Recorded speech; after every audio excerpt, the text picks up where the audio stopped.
Hello and welcome to an episode of Atomic Vinyl Reviews.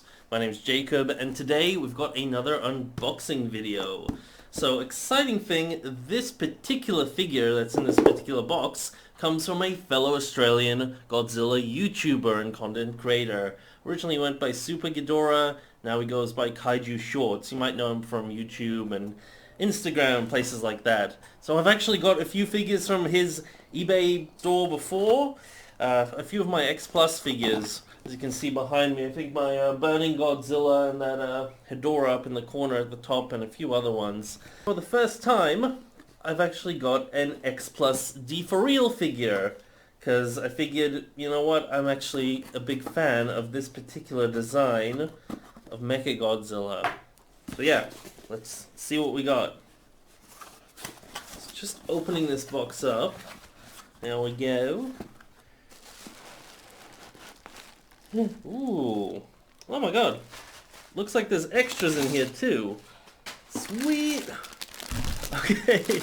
Oh, look at that. Oh, that is really cool. I love when people throw in these little extras. Lots of little chibi Godzilla figures. That is so sick. Thank you. Thank you to Super Ghidorah. Big shout out to you, man. That is awesome. And now I'm going to look at those in more detail in a sec, but I just can't resist. There is our Deforeal. So Deforeal is a series by X-Plus where they kind of make their traditional X-Plus figures all squished down and cutesy looking with big heads, as you can see here. So the Japanese word for that is chibi. And nice. Oh, this thing looks really cool. Normally I'm not a huge fan of Deforeal figures. I actually haven't had one till now, so this is my first ever Deforeal figure, but I saw photos of this one, and in particular I thought it just looked really cool, because some of them look better than others. Some particular designs just are more effective when they're kind of deformed and turned into this kind of a style of a figure.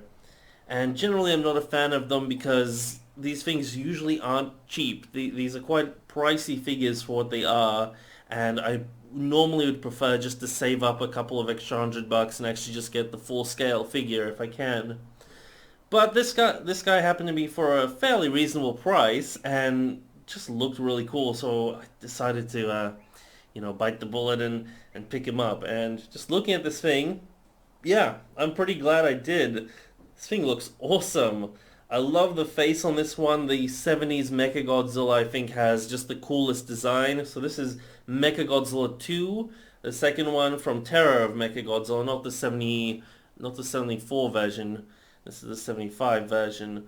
So, yeah, really, really cool either way. Both the 74 and the 75 versions are really similar, but they have subtle details. However, in this figure form, those details are even more subtle. Some of the plating on the chest here is a bit different, and there's a little 2 there. But other than that, almost identical to the classic 74 MechaGodzilla. Look at that. Oh, I love the eyes on this one. He's got the actual transparent eyes, or translucent plastic there, which looks very effective. It's got a lot of personality. The face on the 70s MechaGodzilla I just love. He looks badass. I love the riveting. Just the really metallic robotic design of this one looks really cool. And yeah, I love the face on this one. Got the little... he's got so many little armaments. Even his nose is like gun barrels. He's got missiles in his mouth there, as you can see. Nice sharp metallic teeth.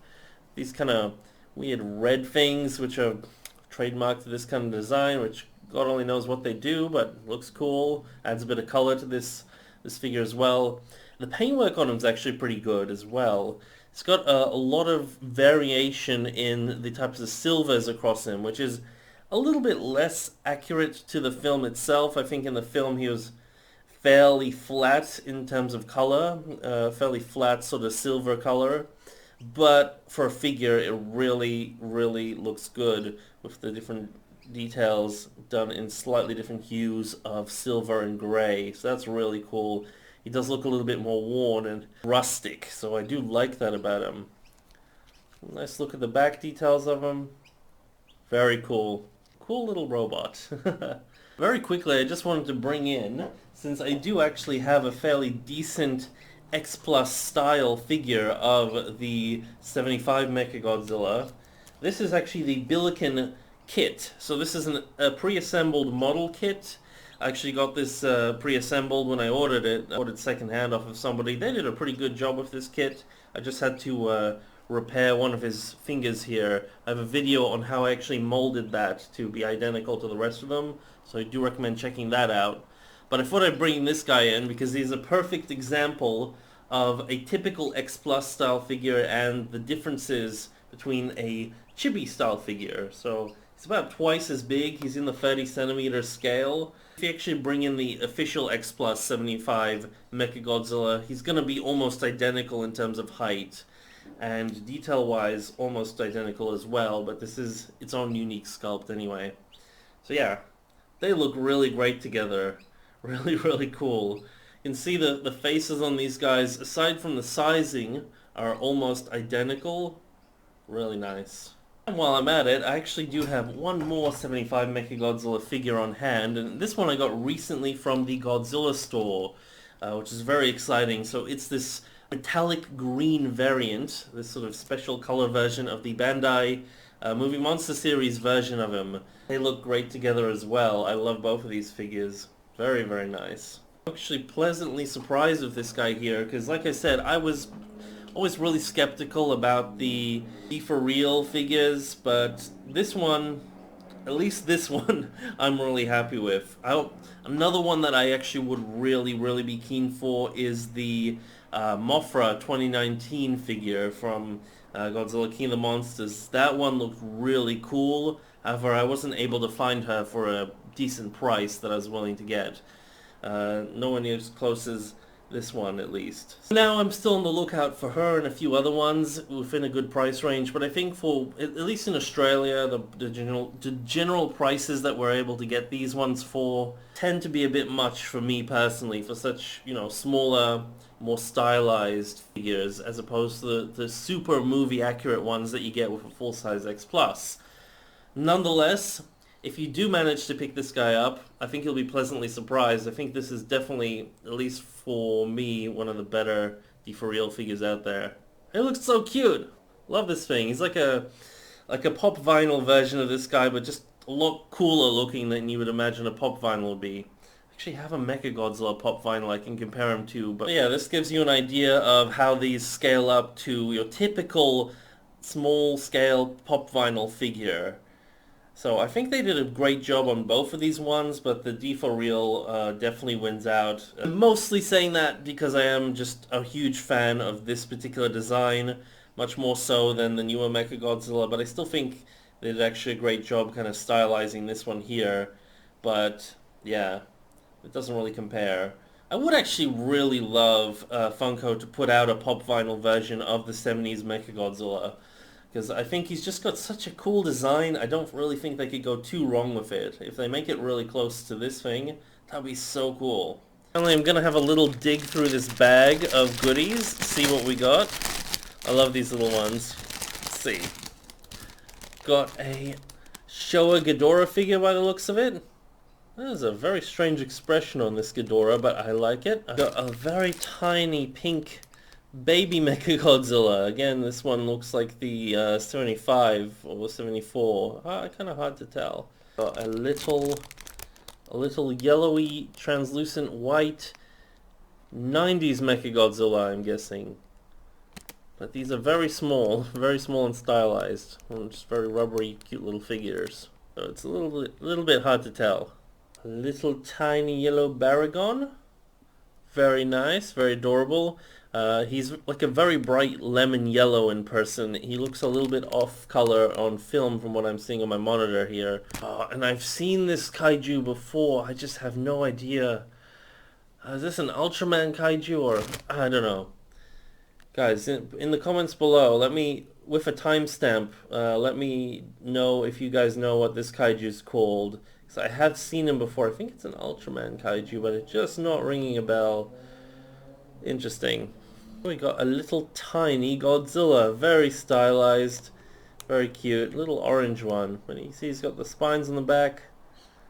This is a little Godzilla face. Yeah. Really nice. Oh, and here we have, oh, what's its name? It's that modified Godzilla suit that was used in an Ultraman, as an Ultraman kaiju in the 60s or somewhere around there. It was called, I don't remember the monster's name. I know it though, Giras. Giras, that's the one. That's cool. And we got a little Mogira figure. I actually think I've seen trailers as bonus features on some of my Godzilla DVDs, like actual Japanese trailers of I'm showing these things off as theater little things you can get when these films came out. What year would that have been, in 1994 or something, when Godzilla vs. Space Godzilla came out? I'm probably wrong with the year by a year or so, but I remember watching the DVD extras, and there were the trailers for these things, and they were all like really bombastic in Japanese, and they were like, "Oh, Gojira presento!" And I think there was some gimmick about like you put these in your hands and the heat changes the color or something similar. I could be completely wrong, but these definitely remind me of those if they're not the exact same ones. So if you guys know what I'm talking about, yeah. Anyhow, ooh, we got a Jet Jaguar. And this one looks like he goes on a pencil, like a little pencil topper. Oh, that is a really buff looking Jet Jaguar. Really funny version of him. Not more funny than the one we got with Godzilla Singular Point, at least with the little stubby legs at the beginning. But still, really weird looking Jet Jaguar, but I'm digging it. We got more pencil toppers. This one looks like a, what is this? Biolante, I guess. Looks like it must be a Biolante, little red Biolante. Got a little Ghidorah in blue and a little Gigan figure. I don't know why Ghidorah is blue and Gigan is yellow here, because I kind of feel like they would make more sense if Ghidorah was yellow and Gigan was maybe green. But it is what it is. These are cute. These could be used as little board game characters or little board game pieces. That'd be really cool. And the last two, we got a little pink Rodan here. This looks like the Showa version of the Rodan design, I think from Dora the Three-Headed Monster. That's the one where Rodan shows up. My bad. But I could be wrong. And we got a little chibi Godzilla pencil topper done in clear plastic, which is really cool. Again, a big thank you and shout out to Super Ghidorah for sending all these over. I bloody love this thing, and these little extra chibi figures just made my day, so thank you so much, man. I really appreciate that. And to everyone else watching, thank you for watching this video. I hope you enjoyed it, and I hope to see you in one of my future videos. But until then, may your vinyl be irradiated vinyl. Over and out. Bye.